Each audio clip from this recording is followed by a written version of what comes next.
मैथिली तांबे 11,715 मतांनी आघाडीवरती आहेत आणि खताळ या पिछाडीवरती गेलेल्या आहेत। संगमनेरमध्ये थोरात तांबे गटाने बाजी मारली आहे। 30 पैकी 28 जागी त्यांनी विजय मिळवलेला आहे। जामखेडमधून अपडेट आलेली आहे। जामखेडमध्ये भाजपचे उमेदवार प्रांजल चिंतामणी विजयी झालेले आहेत। उत्तर महाराष्ट्रामधल्या अपडेट्स आपण बघतोय। जामखेडमध्ये भाजपचे उमेदवार प्रांजल चिंतामणी यांचा विजय।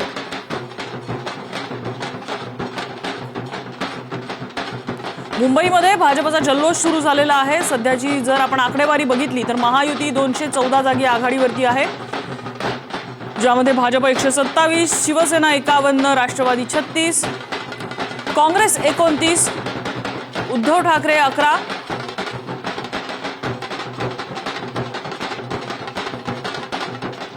बारामतीमध्ये अजित पवार यांना दुसरा धक्का बसलेला आहे। बारामतीत राष्ट्रवादीच्या शहराध्यक्ष अनिता गायकवाड पराभूत झालेल्या आहेत। बारामतीमध्ये अजित पवार यांना बसलेला आहे दुसरा धक्का। बारामतीचा गड कोण राखणार? अजित पवार राखणार की शरद पवारांचा गड राखणार? संगमनेरमध्ये थोरात तांबे गटाने बाजी मारली आहे। 30 पैकी 28 जागी त्यांनी विजय मिळवलेला आहे।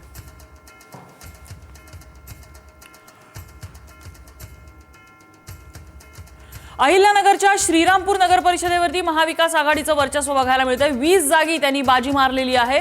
अहिल्यानगरमधला आपण अपडेट बघतोय। श्रीरामपूरमध्ये नगराध्यक्षपदी काँग्रेसचे करण ससाणे विजयी झालेले आहेत। नागपूरच्या खापाच्या नगराध्यक्षपदी भाजपचे पियुष बोर्डे विजयी झालेले आहेत। सेलिब्रेशन सुरू झालेलं आहे। भाजपकडनं बुटीबोरीच्या नगराध्यक्षपदी गोंडवाना गणतंत्र पक्षाचे सुमित हे विराजमान होणार आहेत। नागपूरच्या खापा नगराध्यक्षपदी भाजपचे पियुष बोर्डे विजयी झालेले आहेत।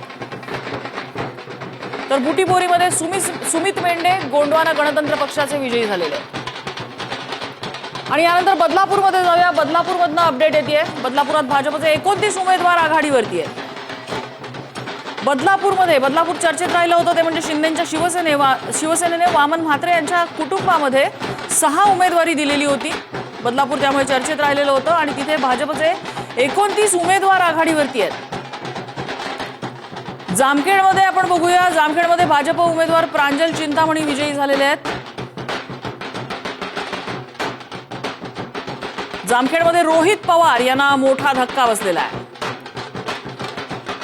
तर इकडे फलटणमध्ये रामराजे नाईक निंबाळकर यांच्या सत्तेला सुरुंग बसलाय। त्या ठिकाणी भाजप आणि अजित पवार यांच्या गटानं सत्तेकडे वाटचाल केलेली आहे। रामराजेंचे पुत्र अनिकेत राजे निंबाळकर यांचा पराभव झालेला आहे। रामराजे निंबाळकर यांचा या सत्तेला सुरुंग बसलेला आहे। माजी खासदार रणजितसिंह नाईक निंबाळकर यांचे बंधू शमशेर सिंह विजयी झालेले आहेत। भाजप आणि अजित पवार यांच्या राष्ट्रवादीची फलटणमध्ये सत्ता आलेली आहे। तर इकडे सोलापूरच्या अकलूजमध्ये शरद पवारांच्या राष्ट्रवादीचे 22 उमेदवार विजयी झालेले आहेत। अकलूज बघतोय आपण। अकलूजमध्ये शरद पवारांच्या राष्ट्रवादीचे 22 उमेदवार तर भाजपाचे केवळ 4 उमेदवार विजयी झाले। इकडे उत्तर महाराष्ट्रात नंदुरबारच्या शहादामध्ये नगरपालिकेवरती जनता विकास आघाडीचा झेंडा फडकलेला आहे।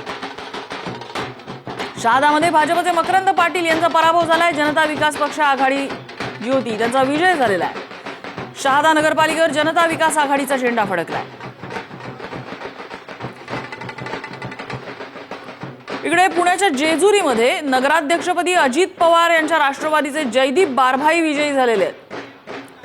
जेजुरीमध्ये दोन्ही राष्ट्रवादी एकत्र आलेल्या होत्या। अजित पवार यांच्या राष्ट्रवादीचे 17, भाजप 2 तर एका अपक्षाचा विजय झालाय। नाशिकच्या त्र्यंबकेश्वरमध्ये बघूया। त्र्यंबकेश्वरमध्ये शिंदेच्या शिवसेनेच्या त्रिवेणी तुंगा विजयी झालेल्या आहेत तर भाजपचे कैलास घुले पराभूत झालेले आहेत। त्र्यंबकेश्वर सुद्धा चांगलं चर्चेत राहिलेलं होतं। शिंदेच्या शिवसेनेच्या त्रिवेणी तुंगा विजयी, भाजपचे कैलास घुले पराभूत। अकोल्याच्या हिवरखेडमध्ये जाऊया। हिवरखेड आणि तेल्हारा नगरपालिकेवरती भाजपचा झेंडा फडकलेला आहे। हिवरखेड आणि तेल्हारा अकोला जिल्हा भाजपचा झेंडा या ठिकाणी फडकलेला आहे। तर अकोल्यातले हिवरखेड आणि तेल्हारामधले अपडेट्स। भाजपचा झेंडा फडकलेला आहे। काही ठिकाणी प्रस्थापितांना सुरुंग लागलेला आहे तर काही ठिकाणी आपली सत्ता राखण्यामध्ये इथल्या प्रस्थापितांना नेत्यांना यश आलेलं आहे। अहिल्यानगरच्या श्रीरामपूरमध्ये नगर परिषदेवर महाविकास आघाडीने वर्चस्व राखलंय। 20 जागांवरती ते विजयी झालेत। आता एकूण निकाल जो हाती आलेला आहे त्यामध्ये महाविकास आघाडी ही 200च्या पुढे गेली आहे। भाजप 127 तर शिंदेची शिवसेना 53 ठिकाणी विजयी आहे। महायुती 216, महाविकास आघाडी 49 आणि इतर 23 अशी एकूण आकडेवारी आहे. 288 पैकी 288 आपण बघतोय, ज्यात भाजप 127, शिवसेना 53, राष्ट्रवादी 36, उद्धव ठाकरे 9, काँग्रेस 32, राष्ट्रवादी शरद पवार 8 आणि इतर पक्षांकडे 23 नगर परिषदा जाताना दिसत आहेत. आणि जोरदार सेलिब्रेशन सुरू झालेलं आहे. विजयी उमेदवारांचं गुलाल उधळला जातोय विजयी उमेदवारांकडून.